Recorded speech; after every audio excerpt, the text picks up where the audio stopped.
Welcome to the Hank Cisco Show, ladies and gentlemen. Don't touch that remote. We got a new guy in town, and he is the new chief of police in Norristown, Pennsylvania, the county seat of Montgomery County. Okay, and he's an experienced. He's been around a lot of corners, and that's the kind of guy we need in Norristown. We have a new council people. We got a new administrator. We got a new chief. So we're going to see a lot of new things happening in Norristown, okay? And as I get older, the towns are going to get newer, okay? So my guest today is from Norristown, Pennsylvania, the chief of police, formerly from Reading, Pennsylvania, Mark Talbot. What'd I say? Good afternoon. Right. Now, tell me something about yourself. You're the chief law enforcement officer in Norristown. I'm the chief of police in Norristown. I'm 43 years old. Started my career with the Reading Police Department when I was 23 back in 1994. Spent almost... What year? 1994. Wow. I started my policing career. Spent about 18 years there, just short of 18 years. I went to a state organization. It's called the Bureau of Enforcement and Investigation with the Pennsylvania Department of State. Was there for about 2 years and started with the Norristown Police Department as the chief of police in November, just about 5 weeks ago. Yeah. So here I am. Well, you like this kind of police work, like you're in a town where there's a lot of diversity. They got a lot of different nationalities, religions, and then unless you're not out in the lily white neighborhood, okay, with the blue eyes and blonde hair, okay? So you're here. It's tough. It's very tough. I think urban policing is one of the most difficult things you can do. Right. But that's why I'm here. I'm up for the challenge. The Norristown Police Department's up for the challenge, and we're doing tremendous work in the community. It is very difficult. It's much more difficult than if the community all was the same and everybody agreed about everything, but that's not what our country is. Right. And our challenge is to make sure it all works together seamlessly and people stay safe.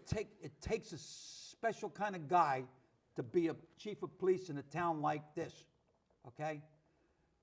The fact that it changed from way back. It used to be all Irish with Italian. It was now it's Mexican. You got all nationalities, and so I've been around for a long time, and I saw all these changes, And whether you know or not, I used to be a policeman in Norristown. Okay, I started in 1951. Wow. Wow. Very good. And the only education you needed was an 8th grade education. That's all I had. I dropped out of school, but I later went to police academy for, I took a GED and got a police science course, whatever. I got an associate degree. But that degree's in my back pocket. The experience working with people, and that's what you got to do in Norristown. You got to get to know the people. I have a grandson that's a policeman in West Norton. I told him, I says, try to make a new friend every day. Yes. Stop in the store, say hi. You're my guest, and I'm doing all the talking. But I want to tell you, I had a visiting Japanese police officer from Japan, high-ranking. The Chief Oscar Vance sent him over for me to take him around. He was doing a survey about police departments in the United States. He told me that whenever a police officer, they give him his district, okay? When they assign him to a district, he would go to each house, knock on the door, and say, I'm officer so-and-so, I'm on this beat. If I think I can do to help you, good. So I'm just little things like that. We might have to get back to the basics. So what you got on the front burner that you think that Norristown, you have to change this image of a people are afraid, but we have a good police department. It's just a matter of whatever, because we're a county seat, we got people coming from all over, the courthouse, the hospital. Well, we don't have any hospitals anymore, we used to. So go ahead, tell me what you think. I think that you're exactly right, that effective police work is all about engaging with the community, about letting people know who you are, about establishing relationships between the police department and the community, about finding out what people want. One of the things that I've said often is that It's not up to me to say if the police department's doing a good job. It's up to the community to decide. Right, they can decide that. Absolutely. The model of police work, community policing that a lot of people embraced is all about relationships and fairness and embracing the views of the community and then going out there and doing what needs to be done to keep the community safe. You're right. And then, like I say, it's if a policeman starts meeting, saying hello to someone, you know, I remember when I first started, I'd go along and someone, no, hello. I put a police uniform on, people say, hello. I'm saying to myself, I don't know that guy. Say hello. But he's respect my uniform. He's saying hello. Yes. And that's so important, Absolutely. you know, to get to know the people. It's the same thing with a salesman. He wants to sell something. He got to know what this vacuum cleaner, how it works. Absolutely. You know, if you don't know how it works, you ain't going to clean. Absolutely. It's going to brush. You're exactly right. And I think that there's an obligation with the police because we're the ones in the uniform. It can be intimidating to some people. The gun can be intimidating. It's up to us to drive those relationships, to really reach out to people and let them know we are open for conversation. We want to hear what it is that people want and lead that. Each police officer has to start making friends. You don't have to wait until you say, well, we're going to have a community thing. We're going to have 200 people there. They're going to meet Officer so-and-so. I mean, hi, hello. One-on-one. That's right. One-on-one. That's right. Get out of the police car once in a while. We didn't have walkie-talkies, you know. Get out of the police car, look alive, you know. That's exactly right. You can't develop a relationship when you're inside the car with the windows up and the radio blaring. You have to get out. You have to slow down from 20 miles an hour to about 1 or 2 miles an hour while you're walking, and you have to be approachable and talk to people while you're out there and find out what's going on. Right. That's the essence of police work. I used to, like, we have nursing homes and all, and I used to go in there just to go and say hello, because these people are sitting there, you know, they're tired, you know, looking. If they see a police in uniform, that makes them feel like security, you know, it's good. And I don't know, you around town, you ask a little lady come up to me, oh, Sergeant Cisco, I remember you helped my son, you know. That's great. Absolutely. When somebody tells me that, I think it's like putting a medal on me. You know what I mean? Yes. So I think I started, you only needed, like I said, an 8th grade education. And we had to walk the beat. We had a call box, you know, Main and Sweet Street to DeKalb Street, you know, call the box every hour, you know. And then we'd have to check the doors, all the stores. But now there's no stores on Main Street. Yes, yeah. You don't check anything. You shake at the empty locks, you know. But what would you like to see with your accomplishment? I'd say, well, when the time comes and you're ready to retire, what can you say that I accomplished? I want to hear well done from the community that I serve. I want to walk away knowing that we collectively did the best we could to make Norristown a better place. That I've succeeded in bringing people together. I think that the essence of community is that people feel like they belong together as opposed to, you know, everybody has friends on Facebook and Twitter and all this other kind of stuff that tends to drive the community apart as opposed to bring us together. So I think that the perception improves once we come together and we're able to have relationships. You're not afraid of people that you talk to on a normal basis, right? If you interact with people and you are routinely having good conversations, there's no need to be afraid. You don't have the same degree of distrust in the community, and some of the issues that we have evaporate within, you know, the confines of those relationships. So that's what I'm looking for. That's important, you know. When a policeman, he's the first person at the scene of a crime or whatever it may be, it's so important for him to preserve the evidence, okay? Yes. The O.J. Simpson case, perfect example. The guys go over there, they're walking all over the blood and everything, you know, and they messed up the investigation. So today, the police officer has the training, and he ought to utilize it. Is that a good word? Yeah, absolutely. Utilize, right. Absolutely. In other words, you got that education. I didn't have it. I only had an 8th grade education. So, but I learned, you know, by experience. Thank God I didn't shoot nobody and nobody shot me, but I made a lot of friends. You know, now I'm so happy that I brought up my family in Norristown, you Yes. know, and so it's just great. Now, how many men you got on the police department, approximately? Approximately 67 right now, All right. men and women. All right. Now, for some reason or other, when I have to refer to myself, you don't mind that, do you? I don't mind No. at all. Just show. Well, I remember down the east end of Norristown, there was a lot of Italian, you know, okay? So whenever there was a problem, I would go down, I could speak a little Italian. And there was a fight or an argument, you know, and hey, compare, come on, you know, I talk a little Italian, you know, and everybody listened, you know. So what happens here is we got policemen that can't speak the language. Yes. And the first thing they do, they start, you know, hey, then the more you holler, the more they get upset. So I don't know why we don't have Hispanic police officers. I say, all right, okay, he can speak Spanish. But there's a lot of Spanish speaking, I guess you'd call it Spanish speaking talking, right? Sure. Okay. Sure. So I want someone that has the customs, the traditions, and everything. When I come to the scene with all Italians, hey, gombari, Yes. the thing. The same thing when I was a juvenile officer, I had Italian, I had a Afro-American, you know, and I would send them whoever it is. They did a better investigation. They got more attention. So I don't know why they say, well, why can't we bar a couple Hispanic-speaking police officers from Philadelphia, Harrisburg, that have them? Just here. You'd be surprised. You put them up there on Marshall Street or whatever, where there's a little bit, it seems to be a little bit of not crime infested, but it's a problem. It's more activity there than there is on Main Street. They would change things, I think. Yes.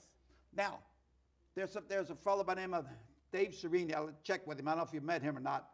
But he gave the Norristown Police a little store, and he put a computer there. But he got cameras and everything. You want to touch base with him? He help you know, get to know the people.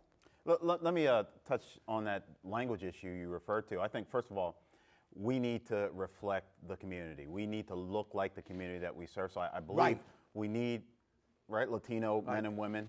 But you know what's most important to me is that, you know, like Stephen Covey says, first we try to understand that the issue can largely be overcome if we go out with the attitude of, I want to understand what's going on, as opposed to dictating, this is the problem, let me fix it, right? Very often I think that the trap when you're in a service organization, when you're a public servant, is to think that you already know the answer and your attitude doesn't appear to be open to what's occurring at the time. Right. So what I'm hoping for, and really what I see in our organization, is we go out and we're trying to understand the needs of the community and address those needs appropriately. Right. Well, you know, you take a police officer from up around Green Lane and a police officer in Norristown. There's a difference, you know. Green Lane, I don't know how many Afro-American people live up there, you know? They're not, you know, but then they come here, it's like, hey, you know, what is this, you know? I'm afraid of this. So I got Italian there, I got a Dago over here, got a Wop over there. Come on, you know? You know. Well, right, and we got to break that down. There we are want to some love everybody, okay? right. There are some differences, but you know what I've found is people are people wherever you find them. That you know there are different. If you grew up in Reading or Allentown or Norristown, there are going to be some differences. But when you and I are having a conversation, we're men. We put our pants on one leg at a time. We're afraid of the same things. We get hungry, we get thirsty. So people aren't as much different as they are alike. And I think that really our challenge is to embrace the things that we have in common and embrace the diversity as well and work with those things as we need to. I think you were exactly right when you said early on, it's about the relationships. So, you know, respecting people for who they are and meeting them where they are and working from there. You know, when you were appointed, you hear people say, oh my God, we got an Afro-American chief of police. Oh God, you know. Well, let's show these people how you are an American. You are an American. I don't want to hear about he's Italian-American, he's an Afro-American. You're an American, and you work with help everybody, right? I think that's right. And you know what? When you hear that sort of thing, those are other people's issues. I don't take on other people's issues, right? They always say, don't make somebody else's problem your problem unless you have to. Frankly, I'm the best guy for this job. And, Right, and, right. and if race was a factor for somebody else, well, that's their issue. The fact is, I was hired to do something in particular, and I'm going to do it with the people that I have to work with, irregardless of their race or mine or the ethnicity of the right. community. We're going to get the job done. You know, I can only go by my own experience, how I was discriminated against, you know. So I went through this. My grandfather come in and lived with us, and he died. So I was a rookie police officer. Naturally, the family turned to me to take care of it, because you figure I was a policeman. I should know how Right. the funeral and everything, right? So I went to St. Patrick's Church, and I talked that they have charge of the cemetery. And I said, Father, my grandfather died, and we get along there. Okay. So we went out to St. Patrick's Cemetery out there on DeKalb Street, and you go in there, and it was like, the front was like all empty. And it's all, you know, and then finally I says, I like the spot over here. And the guy says, no. He says, all Italians in the back. I look, I says, what? He says, yeah. I says, oh, they're all like this. There's no room back there. He says, no, well, that's the thing, you know. So my grandfather, Bert Mayor, Father Moores was a principal of Bishop Kenrick. He became pastor of St. Patrick's, and I told him about it. Well, you go out to St. Pat's now, you see Italians all over the place, you Right. know, whatever. Right. So when I was a kid, I went to go to Norris Theater, and they have a balcony. I want to go to the balcony. No, you get black guys up there. What, you know, what is this, you know? Then they got the skating rink down on the Ridge Pike, only Thursday. Afro-Americans on Thursday only. All these things we went through, you know, until somebody starts saying, hey, Yes. come on. Yes. So we're right now Yes. at a point where you can do so many good things in this town, because right now, Norristown, the image is not, I'm saying what people think. I'm not saying I love my town, Right. okay? But there's chance for improvement. We got new council people here. And in fact, I'm going to interview Olivia Brady right after this here, after you, so to see what we have moving. Yes, and you know what, I think that what you pointed out, you know, you hear from a lot of people, things used to be so much better. It's really, the good old days are right now. That things used to be very segregated. There used to be some official policies that would have prevented somebody like me from being chief of police.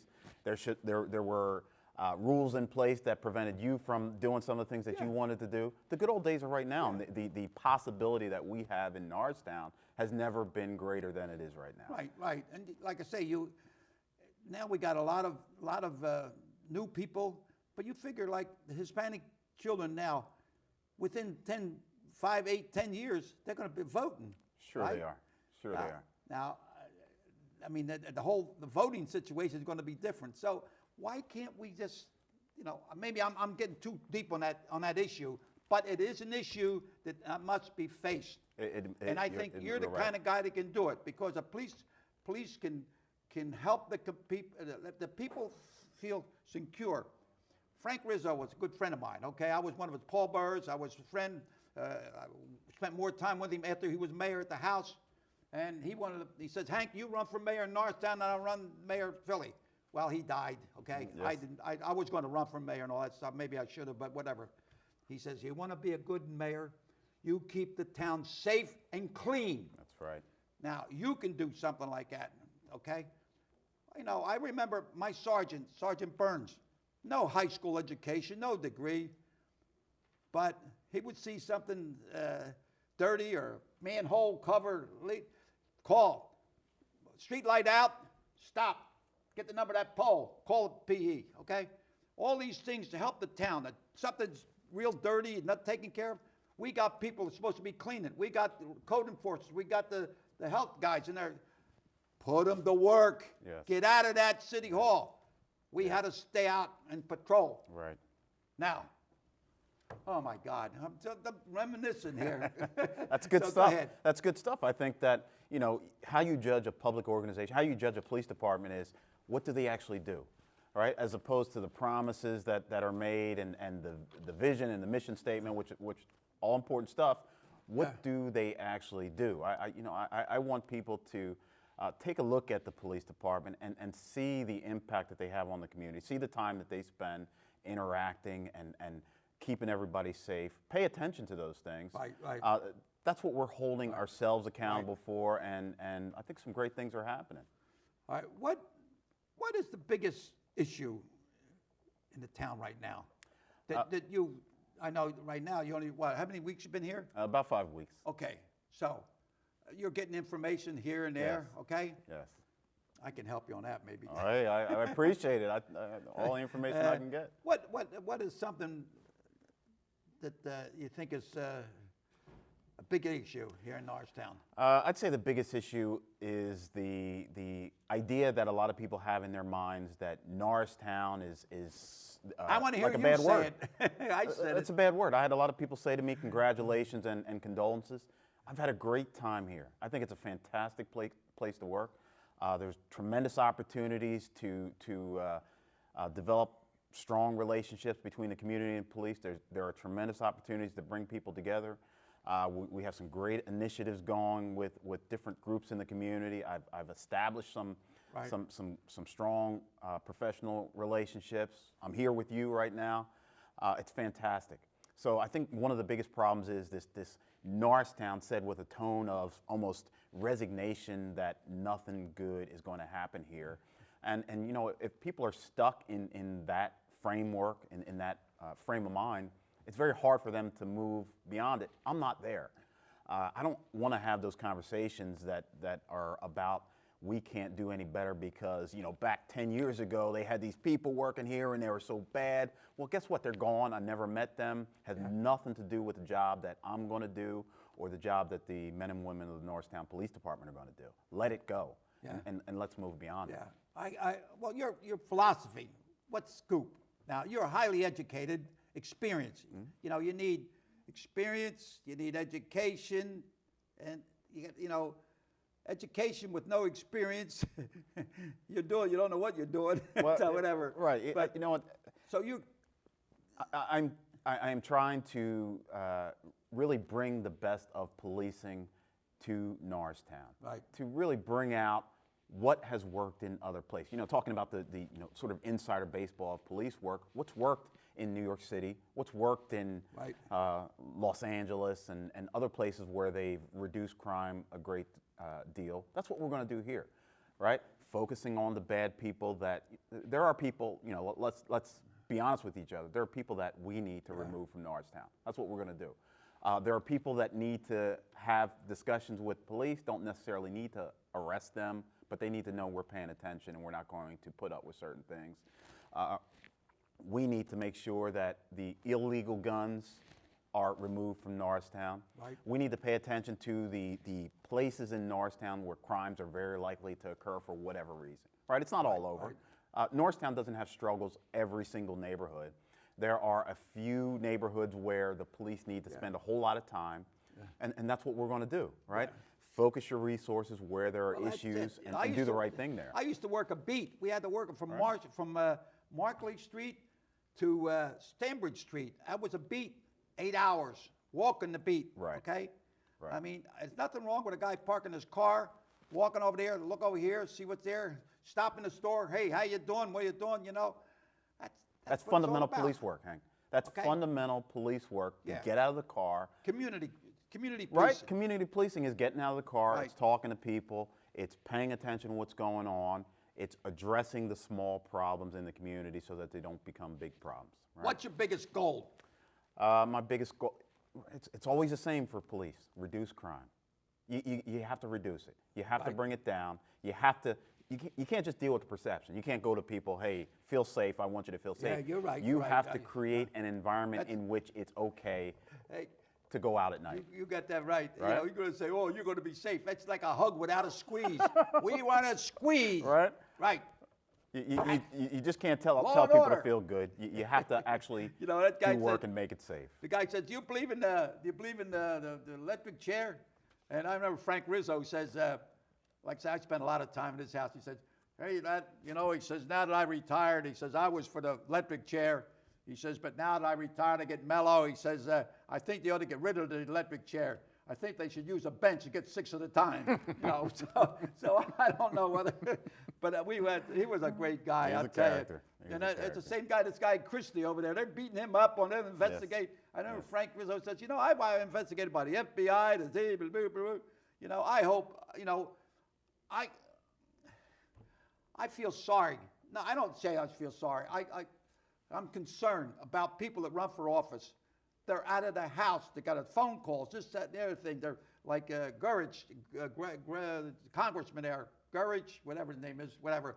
He's just retiring. Said, and so they dedicate their life to help people, to help the community. And that's, I think, you come down from Reading, and why you pick Norristown? I think that Norristown needs me like I need Norristown. It's something like Reading. It's a lot like Reading. It's not exactly the same, but the issues that we have here are issues that we can do a lot of good things with, and that's why I'm here. Well, you know what? The half hour's over, and I want to say I wish you luck. Anything I can do to help you. Every once in a while I used to ride around with the police officer, because you got some. When I lived in Norristown, you had to live in Norristown. Or when I was in the police department, you had to live in Norristown. So some of these police officers that don't live in Norristown, not too familiar. So they got to get to know the town. They got to know the people. And we do that, you're going to be a success. Absolutely. You're going to be a star. Send you to Hollywood. All You're a right. good-looking guy. All right, so thanks a lot for coming on here. Thank you. And let's have a little thing here would say, to your health, alla salud. That Alla means to salud. your health. Very good. Okay? That's one word you got to learn in Italian. Mangia, mangia. That means eat, okay?